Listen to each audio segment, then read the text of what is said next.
वंदना भैया जी। वंदना हाँ भैया सभी जी। को। हाँ सभी को जय जिनेन्द्र वंदना। वंदना भैया जी। वंदना हाँ भैया जी। वंदना भैया जी। वंदना भैया जी। हाँ जय जिनेन्द्र सबको। जय जिनेन्द्र सब। दिन रात मेरे स्वामी, मैं भावे ना ये भाऊं। देहांत के समय में तुमको न भूल पाऊं। धर्मात्मा निकट हो, चर्चा धर्म सुनावे। धर्मात्मा निकट हो, चर्चा धर्म सुनावे। वे सावधान रखे, गाफिल न होने पाऊं। दिन रात मेरे स्वामी, में भावे ना ये भाऊं।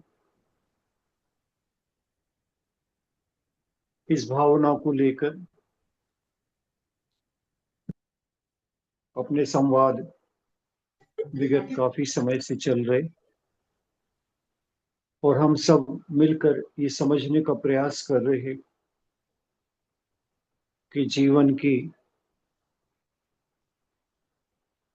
संध्या बेला में हम इस पर्याय को, इस मनुष्य पर्याय को कैसे सार्थक करके,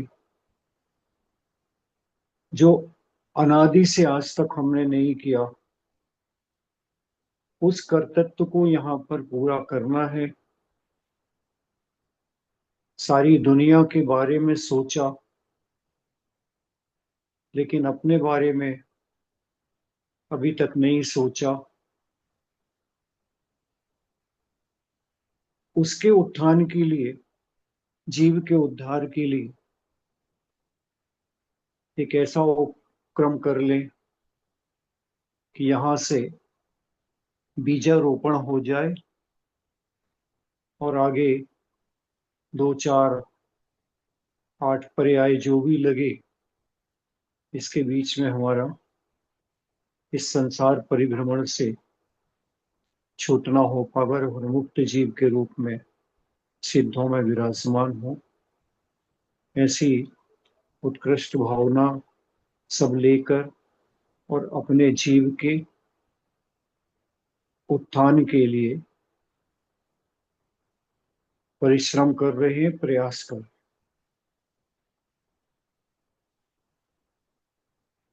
पिछले संवाद में चर्चा चल रही थी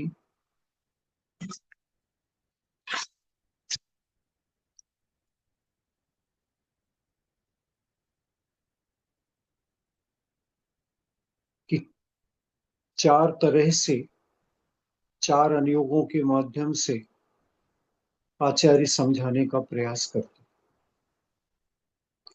एक बात को नाना तरीके से, उदाहरण आपको दिया था, जैसे माता बेटा गिर जाती है तो किस प्रकार समझाती है, उसी प्रकार प्रथमान योग, करणान योग, चरणान योग, ज्ञान योग के माध्यम से आचार्य परमेश्वरियों ने हमें तत्व से जोड़ने का प्रयास किया है। वास्तव में धर्म क्या है, धर्म का मूल क्या है, हमारे करने के योग्य क्या है, हमें अपनी आत्मा का विकास करना है तो किस प्रकार से आगे बढ़ना चाहिए, ये सारा वृत्तांत पूरा आचार्यों ने चार अनुयोग के रूप में उठाया। प्रथमान योग, करणान योग, शरणान योग, प्रज्ञान योग। बात वही कही है जो कहना चाहते हैं, अलग अलग तरीके से समझाने का तरीका है। चारों अनुयोग में कोई भिन्नता है, भिन्नता नहीं है, बात को समझाने का तरीका है। उसी बात को अपन समझ रहे थे, और उसी में हमारे आपके यहाँ आदर्श द्रौपदी जी की चर्चा आई थी, तो उनके लिए संबोधन किया था विशेष, क्योंकि उनका कर्तृत्व बहुत है, उन्होंने बहुत पुरुषार्थ किया है, और पुरुषार्थ पूर्वक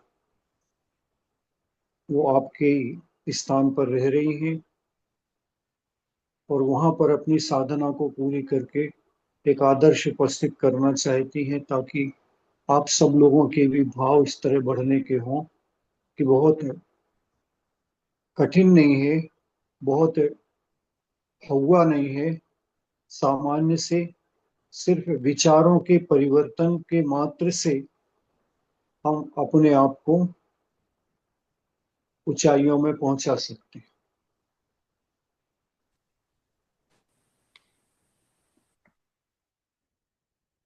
17 अब इसी को आगे बढ़ाते हुए कह रहे हैं, आचार्यों ने 17 तरह के मरणों की चर्चा भगवती आराधना में की। मरण कंडिका में भी वही चर्चा है। भगवती आराधना मूल ग्रंथ है, जिसको मूल आराधना या भगवती आराधना के नाम से जानते हैं। शिवकोटि महाराज का रचित यह ग्रंथ है। प्राकृत गाथाओं के माध्यम से लगभग 2250 गाथाएं इस ग्रंथ में है, और इसी ग्रंथ को आचार्य अमिति गति महाराज ने बेस इसी को बनाया, इन्हीं की गाथाओं को बेस बनाया और संस्कृत में सरल गाथाओं में वो वर्णन लिया है। उन्होंने मरण कंडिका में विशुद्धमती माता जी ने जब उसकी हिंदी की है, तो उसमें जो आचार्यों ने उदाहरण दिए हैं कथानक के माध्यम से, तो वो वहां पर माता जी के माध्यम से कथानक भी उस ग्रंथ में लिख दी गई है। वहां पर नाम आए थे गाथाओं में, लेकिन उन्होंने कथानक भी वहां पर लिख दिए हैं कि ये कथानक उपस्थित होता है। 17 प्रकार की जो मरण है, उसमें 3 मरण की चर्चा विशेष रूप से ली है, बाकी स्वाभाविक मरण भी है। 3 प्रकार के मरण की ली है: इंगिनी मरण, प्रायोगमन मरण और भक्त प्रत्याख्यान। भक्त प्रत्याख्यान तो सभी में हो जाता है, इंगिनी में भी, प्रायोगमन में। भक्त का मतलब है, यहाँ भक्त का मतलब भोजन का त्याग हो जाना। भक्त प्रत्याख्यान, प्रत्याख्यान त्याग के अर्थ में, और भक्त माने भुक्ति, जिसको भोजन अपन कहते हैं। इंगिनी मरण और प्रायोगमन मरण वर्तमान में इस काल में यहाँ पर नहीं कर पाते, क्योंकि संघनन नहीं है, और संघनन के अभाव में वह सध नहीं पाता।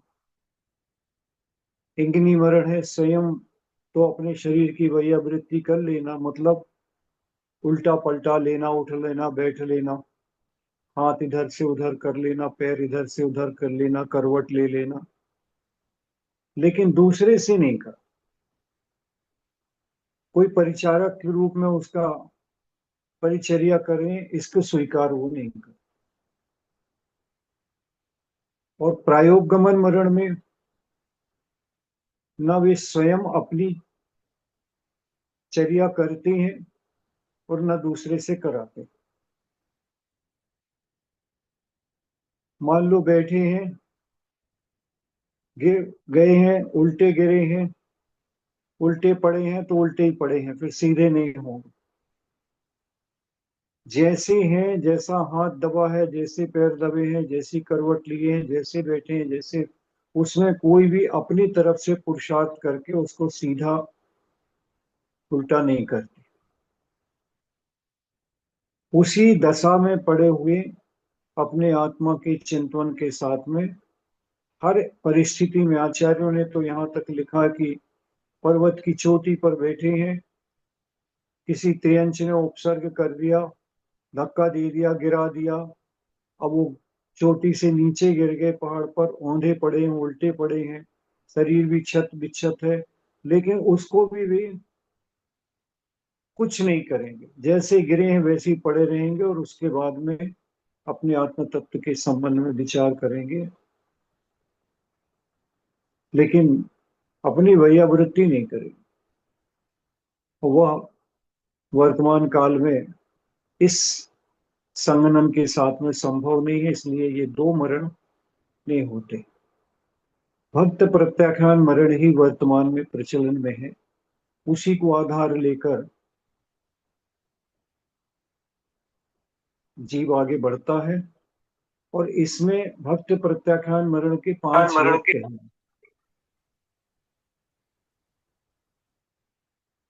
भक्त प्रत्याख्यान मरण के 5 भेद कहे गए। पहला भेद कहते हैं बाल बाल मरण। बाल बाल मरण मिथ्या दृष्टि जीव करते। मिथ्या दृष्टि जीव का हमेशा बाल बाल मरण ही होता है। बाल बाल क्यों कहा?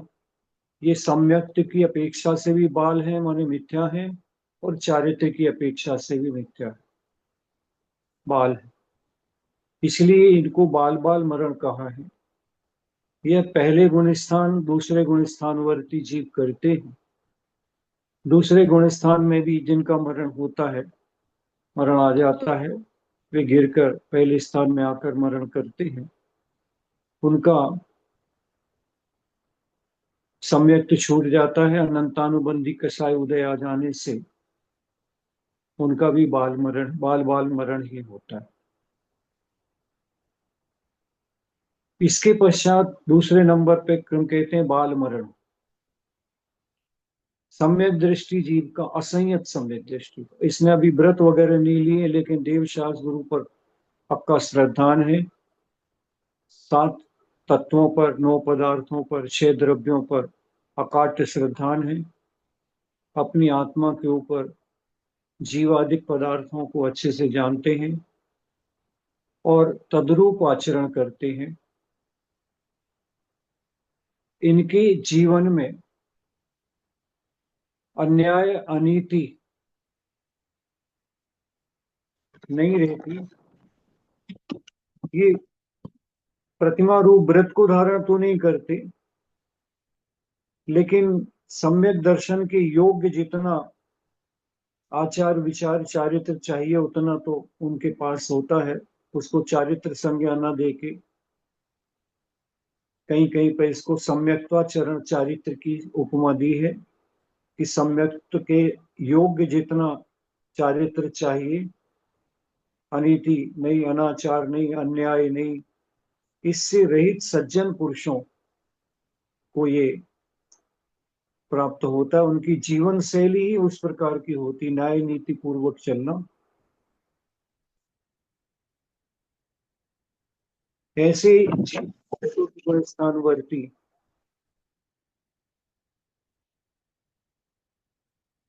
असंयत सम्यक दृष्टि सम्यक्त के साथ मरण करते हैं। और पश्चात बाल पंडित मरण कहा कि जो चारित्र से बाल है, बाल है ने पूर्ण चारित्र नहीं लिया, एक देश चारित्र लिया, इसलिए पूर्ण चारित्र न होने की अपेक्षा बाल है, और सम्यक्त की अपेक्षा से पंडित है, तो बाल पंडित मरण इनको देशव्रती श्रावक का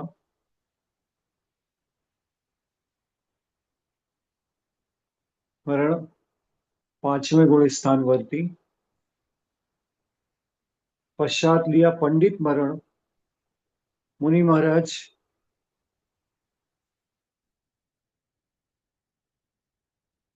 जो संलेखना पूर्वक, निर्दोष संलेखना पूर्वक मरण करते हैं, 6वें गुण स्थान से लेके 11वें गुण स्थान तक के जीव जिनका मरण आ जाता है, वे मरण करते हैं, तो वे पंडित मरण के रूप में जाने।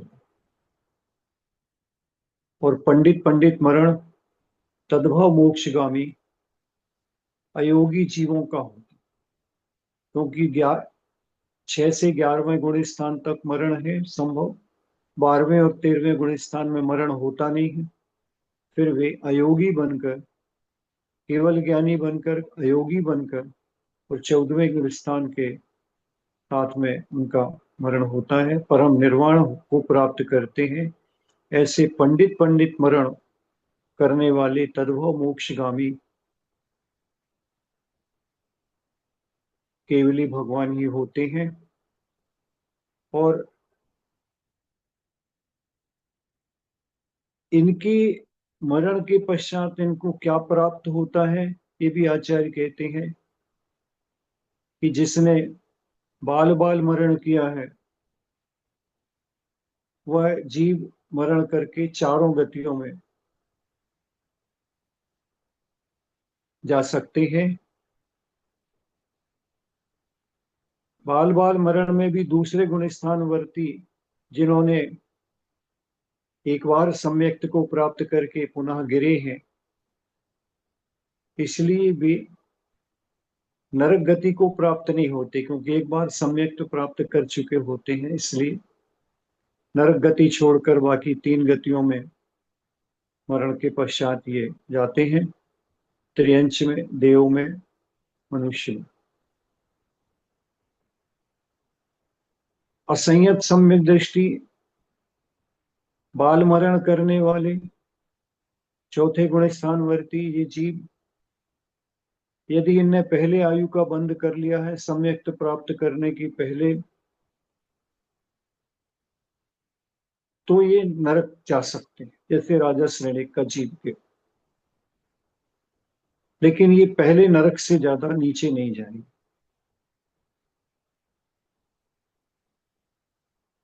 तिर्यंच आयु और मनुष्य आयु का यदि बंद कर लिया है उन्होंने, तो कर्म भूमि में नहीं जाएंगे, भोग भूमि के तिर्यंच होंगे या भोग भूमि के मनुष्य होंगे। अन्यथा सम्यक्त के साथ मरण करने वाले देवों में, वो भी भवनत्रिक में नहीं, भवनवासी व्यंतर ज्योतिषी में नहीं, मात्र वैमानिक देवों में जन्म लेते।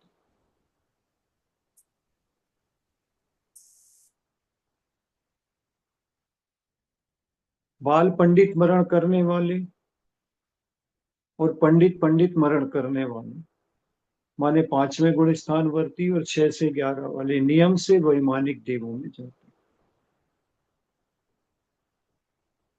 उनका कोई दूसरा विकल्प नहीं होता, 16 स्वर्गों तक में ही हो जाते हैं।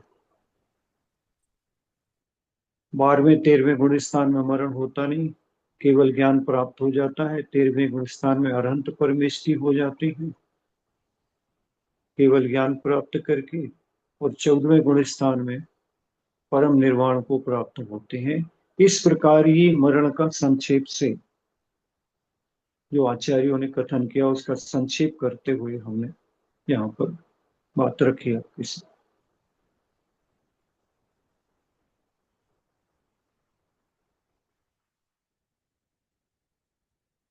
अब ये हमारे को एक दृष्टि देती,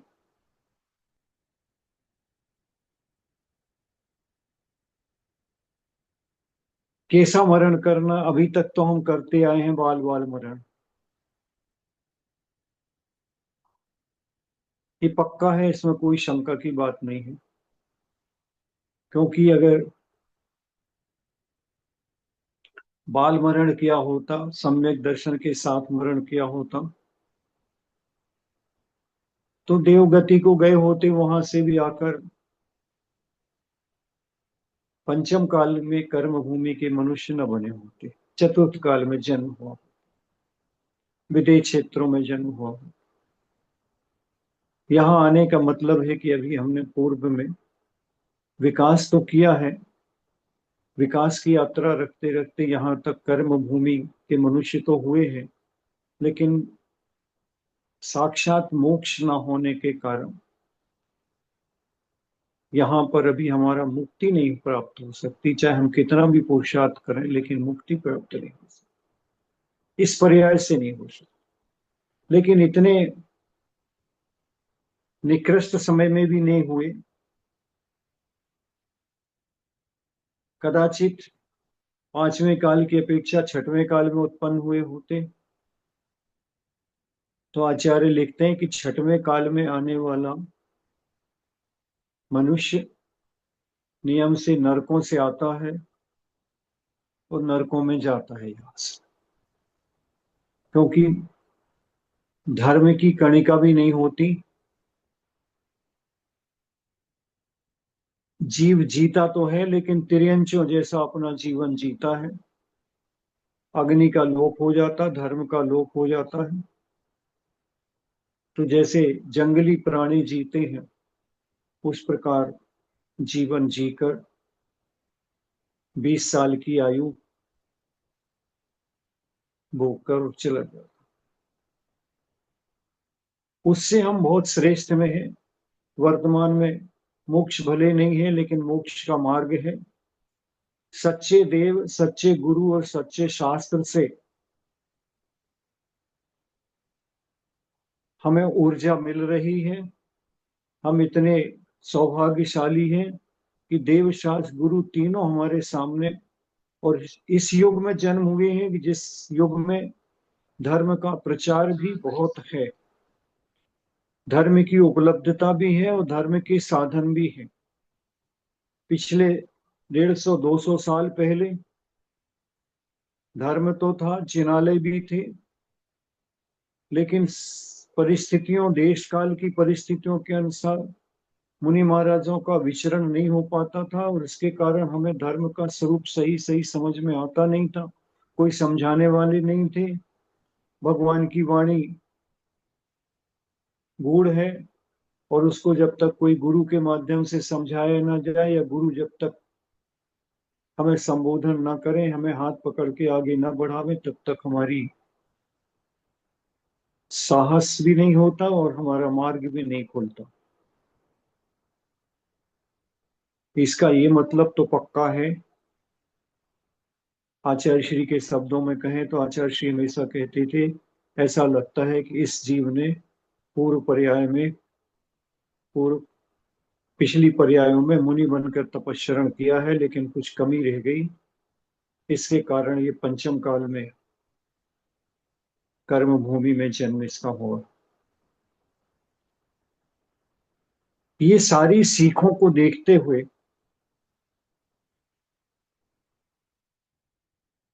हमें एक विचार करना चाहिए। विचार करने के साथ में वह पोह करना चाहिए और वह पोह के साथ में ये निर्णय करना चाहिए कि मैंने अनंत मरण किए हैं मिथ्यात्व के साथ। एक बार मेरा सम्यक्त के साथ और व्रतों के साथ यदि मरण हो जाए तो सोने में सुहागा।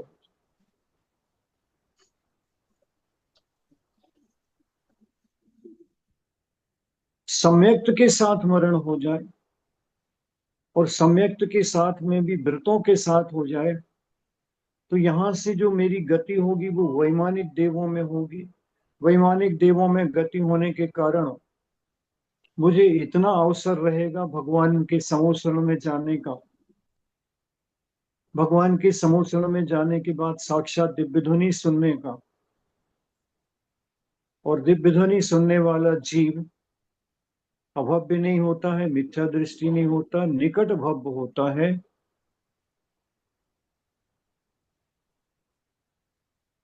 अतः हम अपनी अनंतता को नष्ट करते हुए, संसार की भ्रमण की अनंतता को नष्ट करते हुए अपना विकास इस पर्याय से शुरू करें।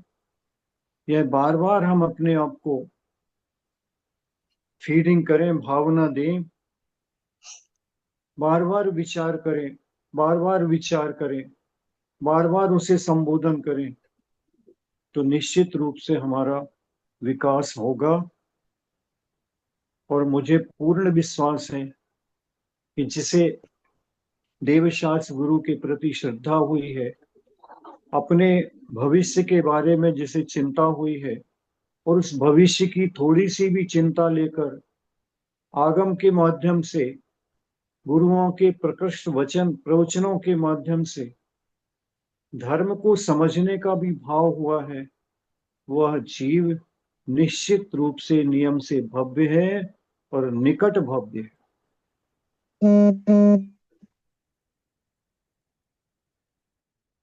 तीन प्रकार के जीव कहे गए भव्य में: निकट भव्य, दूर भव्य, दूरानुदूर भव्य।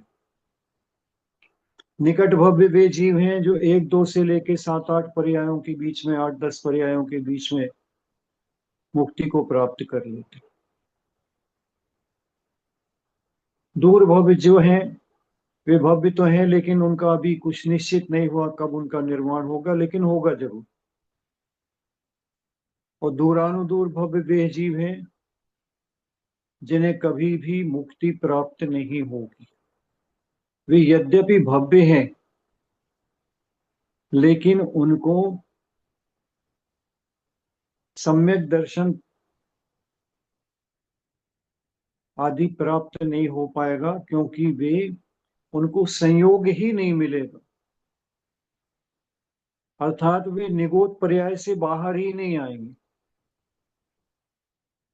सम्यक दर्शन की योग्यता तो है, लेकिन उनको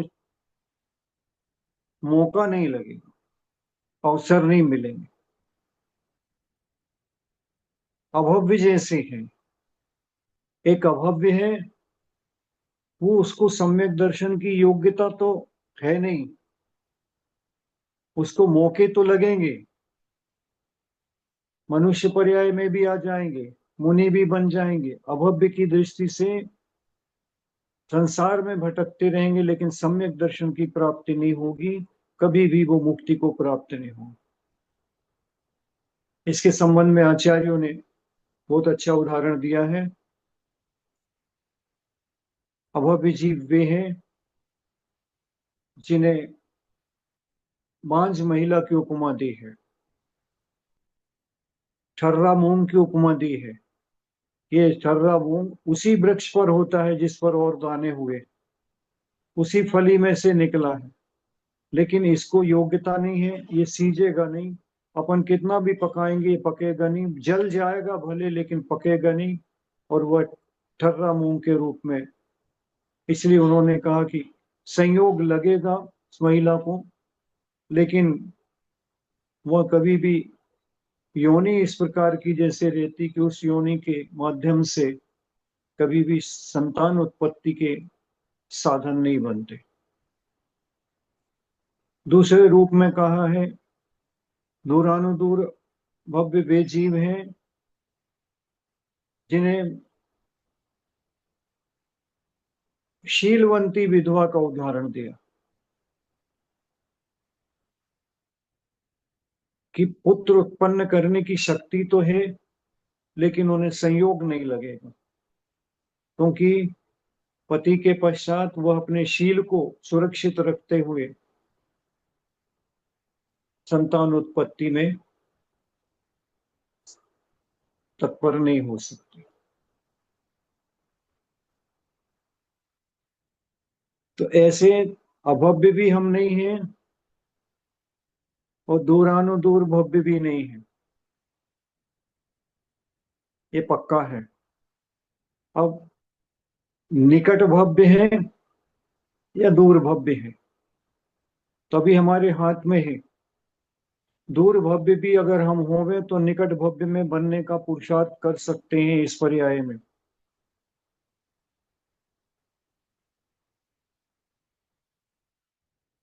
क्योंकि आचार्य लिख रहे हैं, जब यह जीव सम्यक दर्शन की प्राप्ति करता है तो अपने कर्मों की संसरण की संसार को संक्षिप्त कर लेता,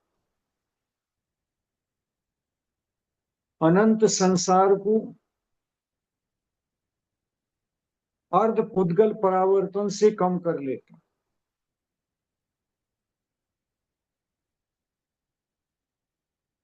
कब करता है, तो इसकी चर्चा अगर अपन करते हैं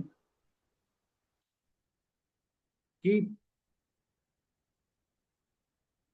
सच्चे देव गुरु शास्त्र पर श्रद्धा तो हमारी हो गई,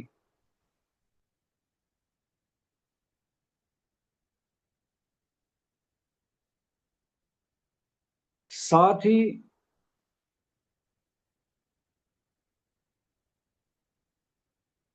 अनायतन पर भी हमारी श्रद्धा टूटी है।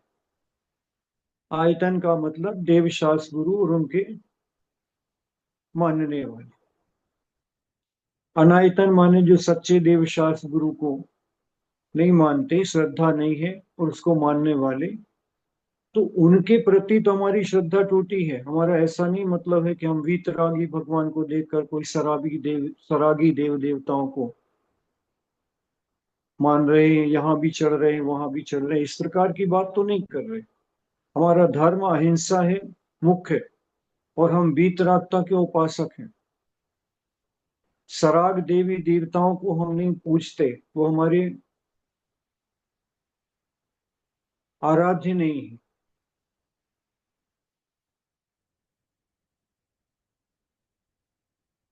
प्रश्न कभी कभी आ जाता है, इनको नमस्कार नहीं कर सकते?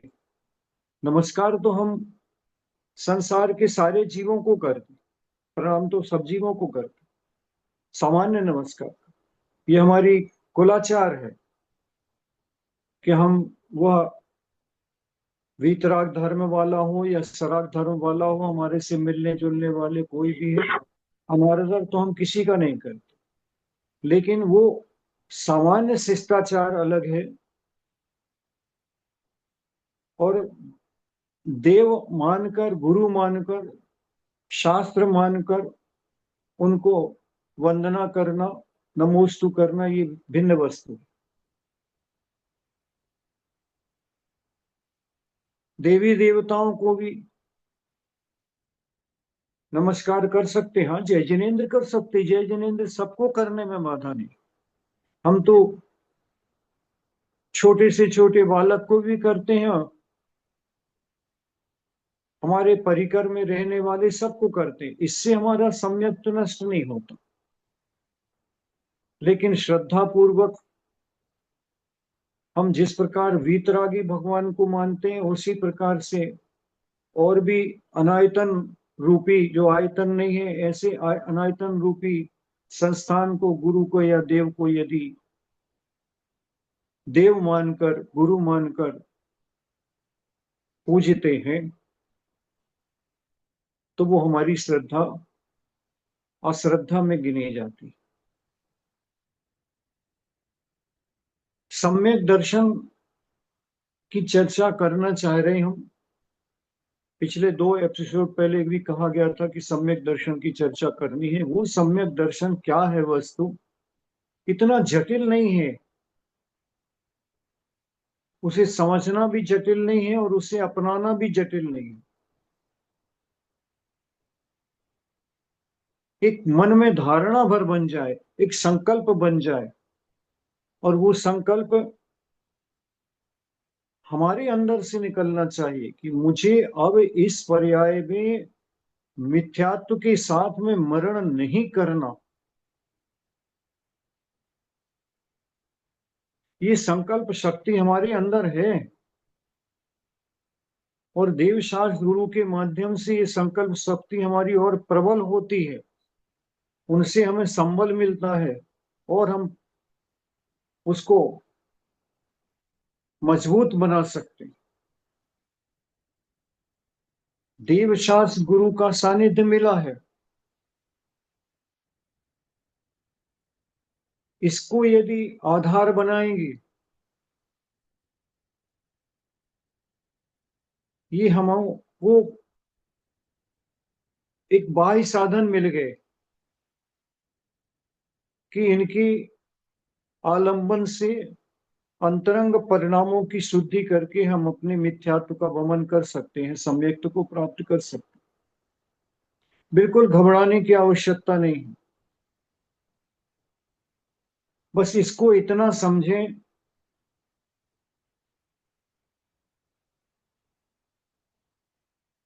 कि जैसे हमने प्रयास करके प्री मेडिकल टेस्ट की परीक्षा दी, और प्री मेडिकल टेस्ट के आधार पर हमने पीएमटी को क्लियर किया, अब हमें डॉक्टर बनने की योग्यता आ गई। बस योग्यता आ गई, इसको भर ध्यान में रखना। मैं डॉक्टर बन गया हूं, ये धारणा नहीं बना लेना, नहीं तो विकास रुक जाएगा।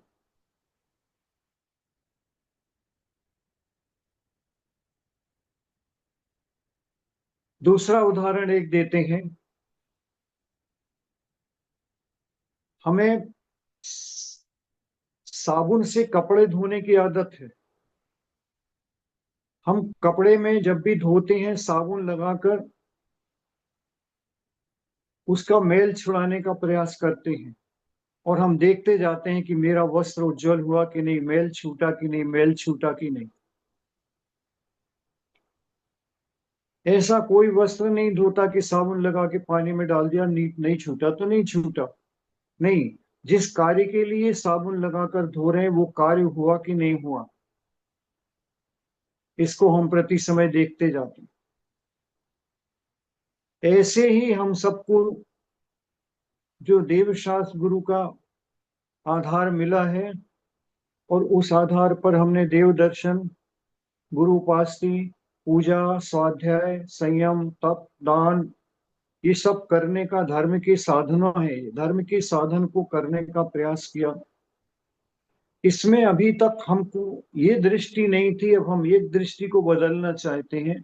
हमने पुण्य के लिए तो किया है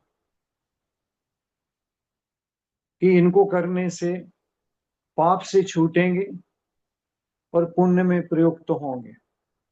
ये दृष्टि तो हमारी हुई है, लेकिन अब इस दृष्टि को, ये प्रारंभिक दृष्टि है। आचार्यों ने वर्तमान योग में प्रायतर इसी दृष्टि को रखकर आपको समझाया कि देखो इस प्रकार का करोगे तो ऐसे ऐसे पद की प्राप्ति होती। हमने भी अपने बच्चों को, जो छोटे छोटे स्कूल नहीं जा पाते थे,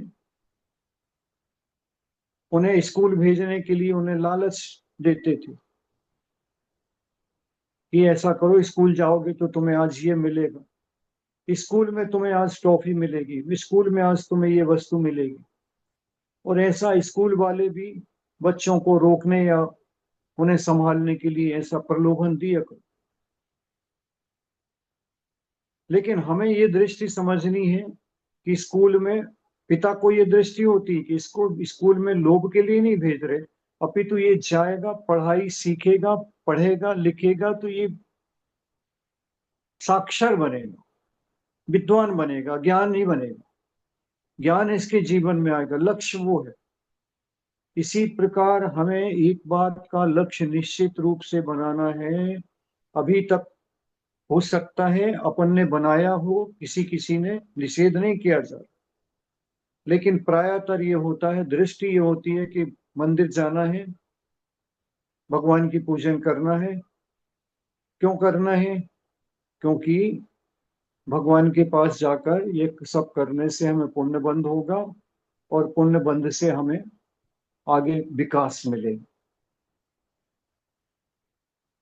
पाप से बचेंगे, कुगतियों से बचेंगे, दुख से बचेंगे। सुख पाने की चाह में हमने पुण्य किया, निश्चित रूप से मिलता भी है।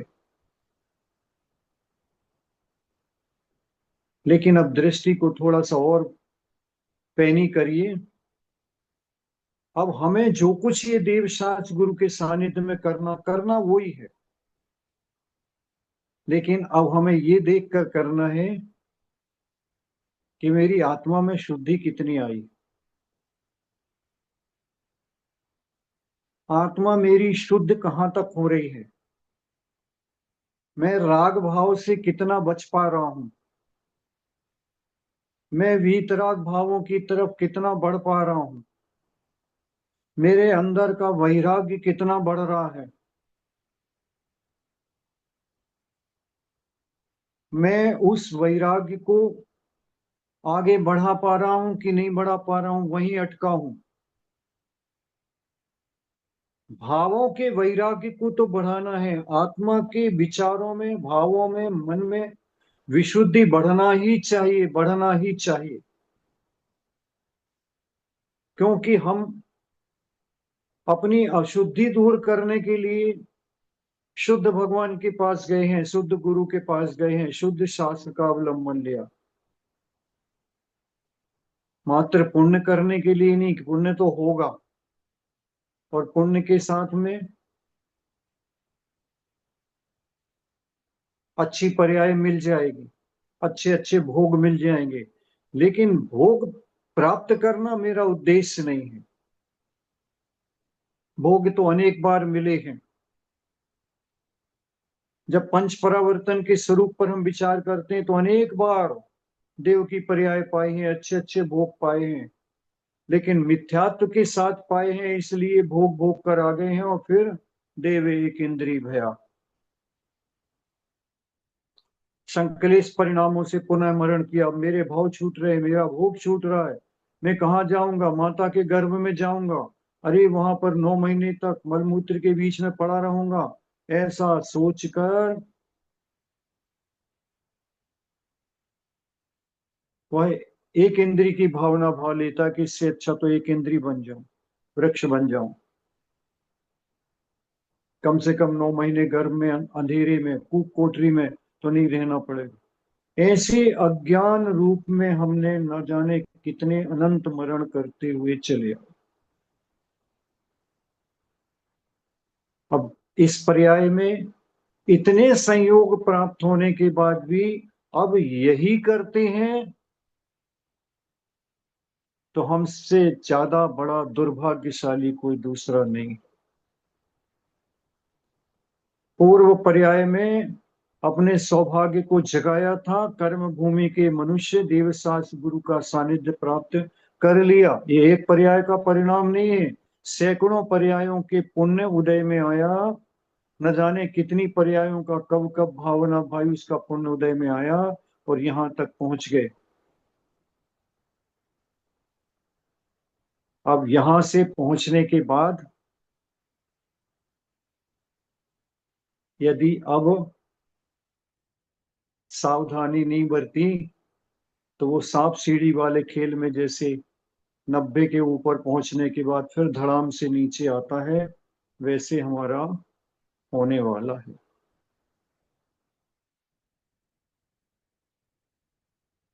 इसलिए सबको अपने मन से विचार करना, अपने अंदर की चिंतन को जगाना, दूसरे को नहीं देखना दूसरा क्या देख रहा, दूसरा क्या कर रहा।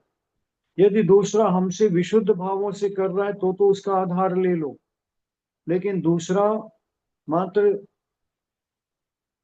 देखने के लिए दिखाने के लिए ऐसा खुद से सोचना, मैं खाली ऐसा तो नहीं औपचारिकता पूरी करने के लिए मंदिर को दर्शन करने जा रहा हूं, ऐसा तो नहीं औपचारिकता पूरी करने के लिए शास्त्र को सुन रहा हूं, ऐसा तो नहीं कि मैं जो भी संयम इत्यादि उपचार से पालता हूँ उसमें बाईपास निकालता हूँ, निर्दोष नहीं पालन करता।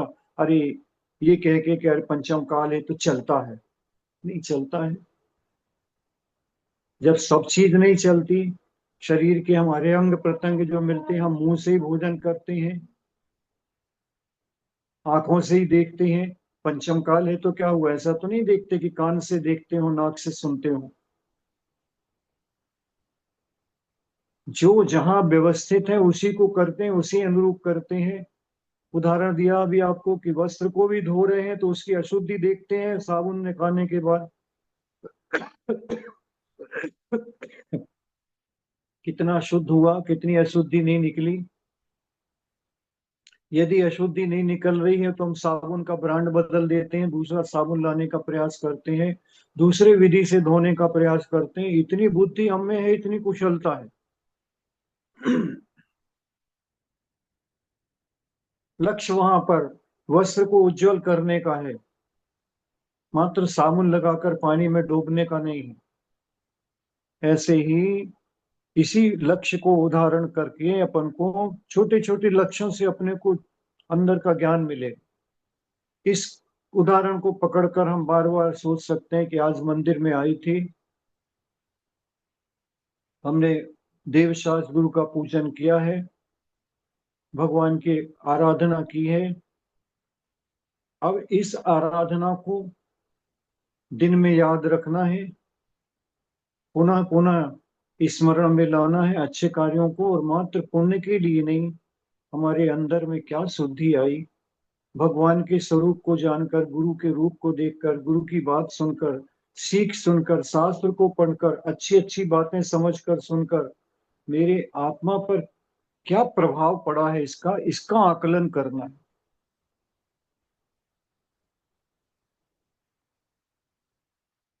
ये आकलन बहुत जरूरी है,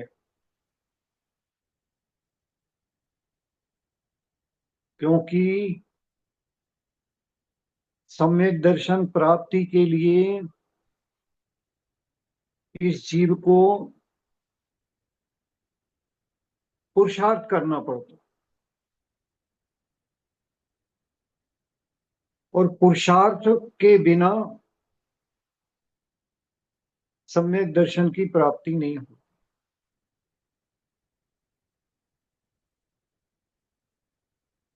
वो पुरुषार्थ आचार्यों ने सम्यक दर्शन प्राप्ति के लिए पंच लब्धियों के माध्यम से वर्णित किया है। इस जीव को अनादि मिथ्या दृष्टि को हमेशा उपशम सम्यक्त ही प्राप्त होता है। अनादि मिथ्या दृष्टि,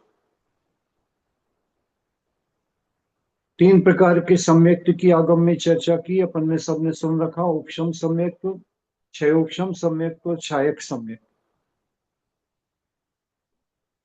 छायक सम्यक्त तो श्रेष्ठतम श्रेष्ठ है। उस सम्यक्त को धारण करने वाला जीव या तो उसी पर्याय से मोक्ष जाता है, नहीं तो तीसरी या चौथी बद्धायुष को हो गया, अगर मनुष्य त्रियंश गति बांध ली है, अन्य गति बांध ली है, तो वह चौथे भाव में,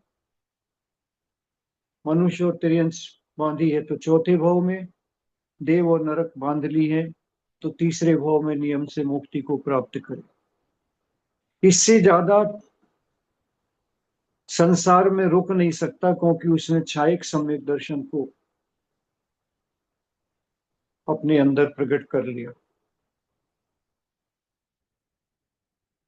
बहुत दुर्लभता से प्राप्त होता है और भगवान के पादमूल में प्राप्त होता है। लेकिन सबसे पहले उपशम सम्यक की प्राप्ति होती है, और वह उपशम सम्यक तो विशुद्ध है। और उपशम सम्यक तो का काल कुल 48 मिनट है मैक्सिमम। वह 48 मिनट के बाद में नियम से मिथ्यात्व में आता है, और उस मिथ्यात्व में आने के बाद में पुनः प्रयास करके वह क्षयोक्षम सम्यक दृष्टि हो सकता। और क्षयोक्षम सम्यक दृष्टि अधिकतम 66 सागर तक अपने लगातार क्षयोक्षम सम्यक्त को सुरक्षित रख सकता।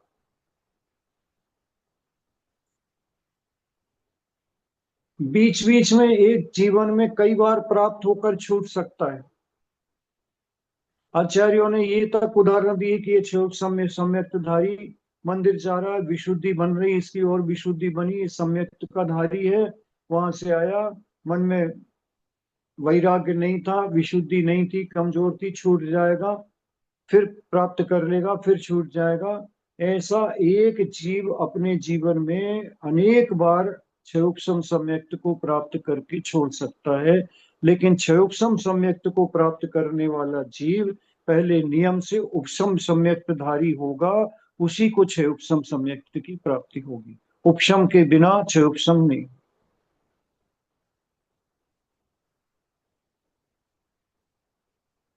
पहले शुरू में, फिर इसके बाद में छह उपशम सम्यक्त भी छूट जाए और मिथ्यात्व में आ जाए, और फिर बहुत समय तक मिथ्यात्व में रह जाएगा, तो पुनः इसको जब भी करना, प्राप्त करने का, फिर उपशम सम्यक्त को प्राप्त करेगा।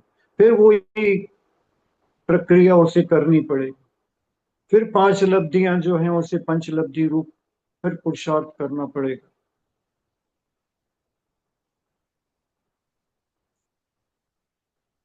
ऐसा हमने पुरुषार्थ भी किया है, लेकिन सफल नहीं हुआ।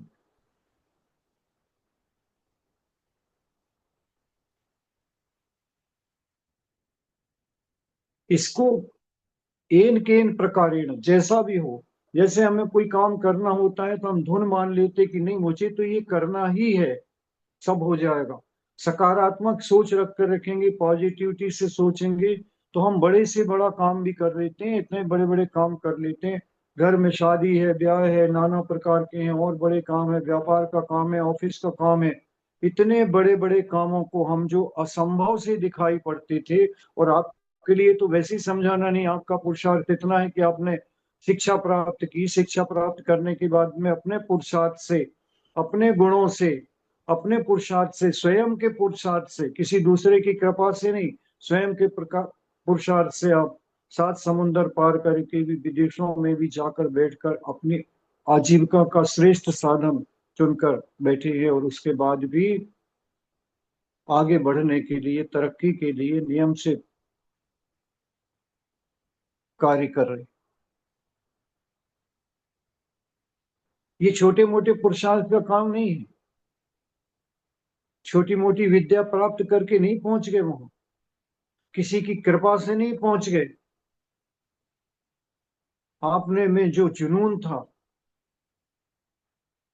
वो जुनून नहीं, मुझे करना है और मुझे करना है, और उसके लिए जितना प्रयास हो सकता, इंजीनियरिंग भी पास किया होगा, एमबीए भी किया होगा, और भी किया होगा, और नाना प्रकार की डिग्रियों को हासिल करके, नाना प्रकार के कोर्स, और इतने टफ कोर्स कि जिसमें हजारों लाखों बैठते हैं और 150 निकलते हैं, ऐसे ऐसे कोर्स के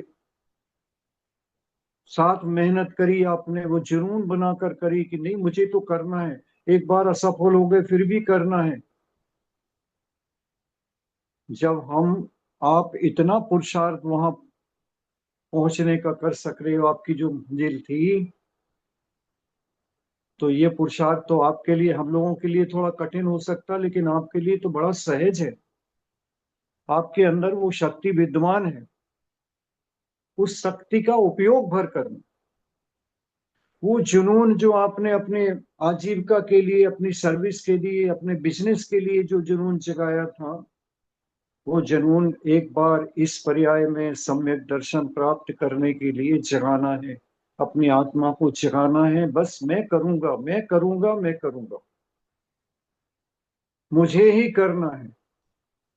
अब मुझे देवशास्त्र गुरु का सानिध्य प्राप्त करके, गुरु का सानिध्य प्राप्त करके मात्र पुण्य भर नहीं कमाना, पुण्य के साथ में आत्मा की विशुद्धि बढ़ानी है, आत्मा की शुद्धि बढ़ानी है। आत्मा को लालच नहीं रखनी कि मैं अब यो करूंगा तो मुझे देव पर्याय मिलेगी, मैं करूंगा तो इस प्रकार मिलेगा, ये कार्य करूंगा तो ऐसा मिलेगा। ये धारणा छोड़कर मैं अच्छा करूंगा, श्रेष्ठ करूंगा और श्रेष्ठ पाऊंगा। मुझे पर्याय कौन सी मिलती मुझे इसकी चिंता नहीं, लेकिन मुझे अगली पर्याय में मिथ्या दर्शन के साथ में नहीं पहुंचना, मुझे सम्यक दर्शन के साथ में पहुंचना। इस पर्याय में मैं बिना सम्यक दर्शन प्राप्त किए हुए नहीं मानूंगा। उसके लिए मुझे चाहे जो कुछ करना पड़ जाए, अपने विचारों की दरिद्रता को छोड़ना है, विचारों में लक्ष्य ऊंचा रखना है,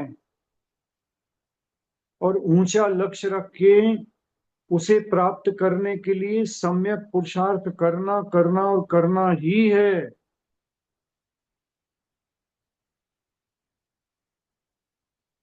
जब मेरे अंदर शक्ति है, मैं सब कुछ अपनी मनचाही वस्तु प्राप्त कर सकता हूं, तो सम्यक तो क्या चीज है, यह भी मैं प्राप्त करूंगा। मुझे आधार मिल गया है, पीएमटी पास कर ली है मैंने। मैं देवशास्त्र गुरु, सच्चे देवशास्त्र गुरु के ऊपर श्रद्धानी हूं। मैंने भूमिका जमा ली है। मैं देवशास्त्र गुरु का आधार लेकर, उनके वचनों को सुनकर, उनको पढ़कर, उनको देखकर, उनको जानकर, भगवान की मुद्रा को देखकर, उस वीतरागी मुद्रा को देखकर रागी नहीं बनना, मुझे मुझे भी वैराग्य प्राप्त करना है, वीतरागी बनना है।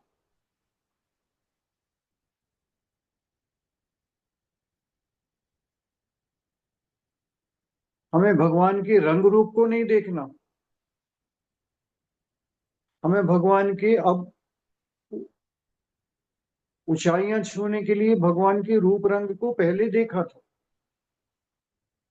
जब तक भगवान से संपर्क नहीं हुआ था, जब तक समझने के लिए देखा था। अब हमें भगवान के रूप रंग को नहीं देखना। भगवान का रूप रंग तो शरीर का है। हमें भगवान के गुणों पर चिंतन करना है। 18 दोष से रहित थे। वे कौन से 18 दोष से रहित थे?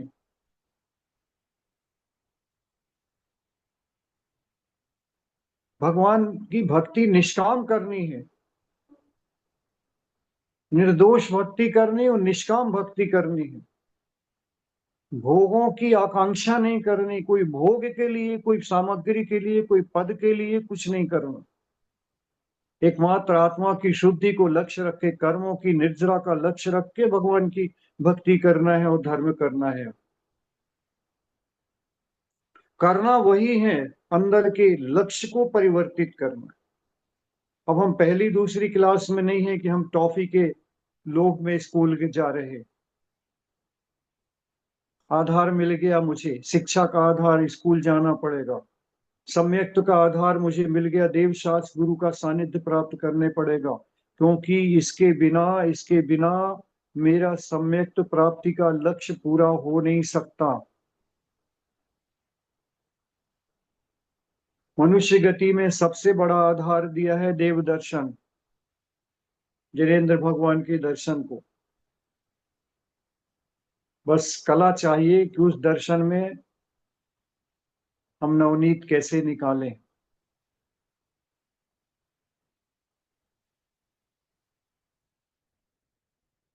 दूध से दही जमाने के बाद में सबके पास कला नहीं होती नवनीत निकालने की। जो कला नहीं जानता वो दही का मट्ठा तो बना देगा और नवनीत उसी में भूल जाएगा, लेकिन नवनीत अलग से नहीं निकाल सके। लेकिन हमें कला आ गई है। कला को सिखाने वाले ऐसे गुरु, शास्त्र और देवों का आधार हमने लिया है। अब मुझे इनके आधार को लेने के बाद में एडमिशन, दाखिला हो गया मेडिकल में, अब मुझे डॉक्टर बन के निकलना है। मैं 5 साल के अंदर डॉक्टर बन सकता हूं, तो 5 साल के अंदर सम्यक दृष्टि नहीं बन सकता क्या? सम्यक दृष्टि बनने के लिए तो इतना भी समय नहीं चाहिए। मात्र 5 लब्धियां, उसकी चर्चा अगले संवाद में करेंगे। 5 लब्धियों की विशेष है वो। उनको कुल पांचों लब्धियों को पूरा करने में 48 मिनट मात्र लगते। उसकी संयोजना करने में भले कितना समय लगे, लेकिन अपने पास संयोजना भी हो गई, आधार भी हो गया, मनुष्य पर्याय भी हो गई, कर्म भूमि का मनुष्य भी हो गया। सारी जो आवश्यकताएं थी वो आवश्यकताएं मैंने पूरी कर ली। स्वस्थ हूं, मानसिक स्वस्थ हूं, मनुष्य हूं, कर्म भूमि का मनुष्य हूं, देवशास्त्र गुरु का सानिध्य है, वीतरागता भगवान का वैराग्य, वीतरागी भगवान का पल्ला पकड़ा है, वीतरागी गुरुओं का पल्ला पकड़ा है। सब कुछ मेरे पास में है, पूरी सामग्री मेरे पास में है। उस सामग्री को प्राप्त करके, जैसे पीएमटी वाला, उसे मालूम है कि 5 साल मुझे लगेंगे और मैं डॉक्टर बनकर निकलूंगा, वह अपना समय नहीं गंवाना और अपने योग्य पुरुषार्थ निरंतर करता चला जाता है। ऐसे ही उस 48 मिनट को पाने के लिए, उन 5 लब्धियों को पूरा करने के लिए, उसकी भूमिका के लिए हमें समय जो भी लगे, लेकिन एडमिशन हमारा हो चुका है। उस एडमिशन को उस एडमिशन को सार्थक करते हुए और बाकी की आगे की जो प्रक्रिया है उसे करके हमें नियम से सम्यक दृष्टि होना ही है इस पर्याय में। मैं मिथ्यात्व के साथ मरण नहीं करूंगा कि रोज एक माला फेरो। मैं मिथ्यात्व के साथ मरण नहीं करूंगा। मैं सम्यक दृष्टि बनूंगा, मैं सम्यक दृष्टि बनूंगा, मैं सम्यक दृष्टि बनूंगा। भावना भाव, यही भावना योग है।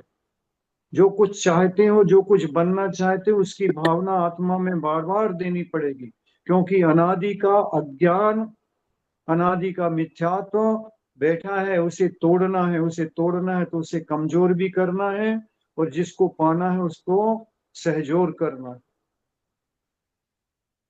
एक बार हमारे मन में ये बात बैठ गई कि नहीं, एडमिशन तो हो गया है, अब जब एडमिशन हो ही गया है, बनना ही है, इतनी अवरोध पार करके आए हैं, तो वह हमें प्राप्त करना करना और करना ही है। हम आज सब संकल्प करें कि मुझे सम्यक दर्शन प्राप्त करना है। इसी संवाद में संकल्प करें, आज मंदिर जावें तो संकल्प करें कि नहीं, एक श्रीफल चढ़ा के भगवान, वो कौन सा दिन होगा जब मैं आऊंगा तो आपके दरवाजे में मिथ्यात्व के साथ, लेकिन निकलूंगा सम्यक्त के साथ। इतना जरूर जगाइए। हम भी जगा रहे हैं, आप भी जगाइए। अभी तो हम शब्दों में जगा रहे हैं और आपको भी कोशिश कर रहे हैं, लेकिन अंदर में अपने कितनी शुद्धि है, कितनी विशुद्धि हुई, इसका आकलन और सम्यक दर्शन प्राप्त होने के बाद में हमारा सोच क्या होता है और उसका बैरोमीटर क्या है नापने का, इसके बारे में भी अपन चर्चा करेंगे। आज इतना ही, और आगे के संवाद में फिर आगे की चर्चा और पंचलब्धियों की चर्चा करेंगे। सभी को जय जिनेन्द्र, जय जिनेन्द्र, जय जिनेन्द्र। वंदना भैया जी। वंदना भैया। वंदना भैया, वंदना जय भैया जी। भैया जी, हाँ, जय जिनेन्द्र। हाँ, वंदना भैया जी, हाँ, वंदना सभी को भैया जय जी, जिनेन्द्र। वंदना भैया जी। हाँ, हाँ, वंदना भैया जी। वंदना। हाँ।